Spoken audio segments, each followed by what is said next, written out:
Welcome back, dear students. In the last session, we have seen what is glycolysis and how aerobic glycolysis is occurring. In that particular class, I have mentioned that glycolysis is both aerobic and anaerobic. Means glycolysis can occur in the presence of oxygen as well as in the absence of oxygen. So we have seen aerobic glycolysis, and in this particular lecture, we are going to see anaerobic glycolysis. First of all, site.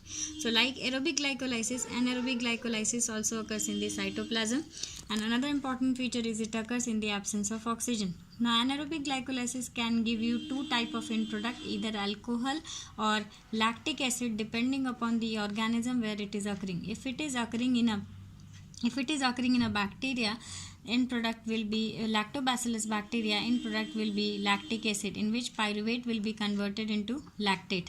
If it is occurring in a yeast or Saccharomyces cerevisiae, the end product will be glucose will be converted into alcohol or ethanol. How does it occur? We'll see. First of all, we'll see lactic acid fermentation. So in case of lactic acid fermentation, pyruvate is reduced to lactate by the action of enzyme lactate dehydrogenase. So lactate dehydrogenase is an isoenzyme. So what is isoenzyme? Isoenzymes are enzymes which have so many isomeric forms. These forms will be structurally different, but they carry out same type of reaction. Example, it occurs in lactobacillus. We'll see the reaction. In this particular reaction, we'll see this is pyruvate, and this pyruvate, by the action of enzyme lactate dehydrogenase, one molecule of NADH is going to oxidize into NAD plus, and pyruvate is going to reduce to lactate. So this is called as lactic acid fermentation, and this lactic acid fermentation is occurring in lactobacillus organism. Second one is alcoholic fermentation. For example, if anaerobic glycolysis is occurring in an organism such as yeast, the end product is going to be ethanol. Now this reaction occurs in two steps. In the first step, where pyruvate is going to convert it into acetaldehyde by the action of enzyme pyruvate decarboxylase and thymine pyrophosphate occurring as a coenzyme, and Mg2 plus acts as a cofactor. So in this particular step 1, pyruvate will be converted into acetaldehyde by the action of enzyme pyruvate decarboxylase.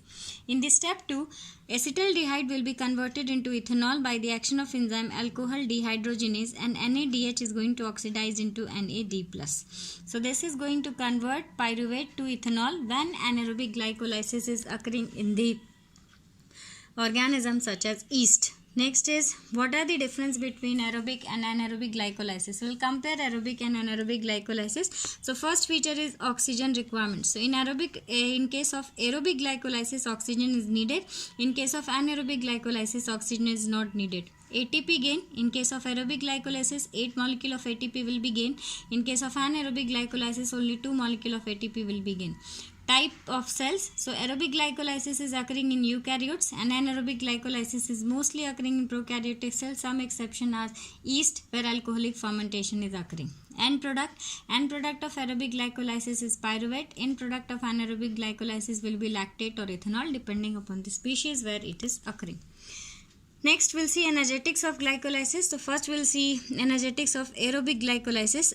So let us see. In case of step 1 of glycolysis, one molecule of ATP will be used. The enzyme is hexokinase, where glucose is converted into glucose 6-phosphate. So minus 1 ATP molecule. Like that, step 3 also one molecule of ATP will be used. So there is loss of one molecule of ATP in step 1 and step 3.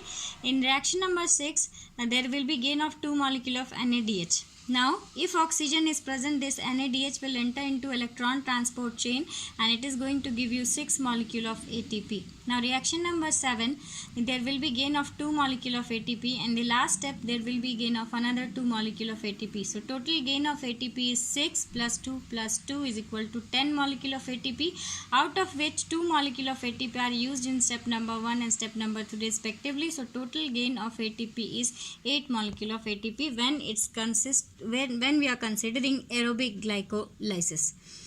Now we'll see energetics of anaerobic glycolysis. So in anaerobic glycolysis, the same way, reaction number 1 will be utilizing 1 molecule of ATP. Reaction number 3 will be utilizing 1 molecule of ATP. In reaction number 7, there will be production of 2 molecule of ATP, and reaction number 10, there will be production of 2 molecule of ATP.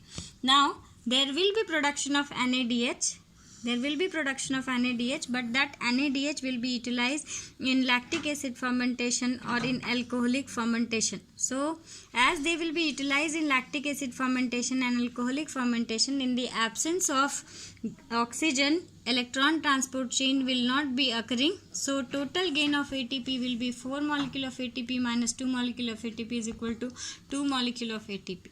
So these are the differences between aerobic glycolysis and anaerobic glycolysis, and it deals with energetics of glycolysis. Thank you.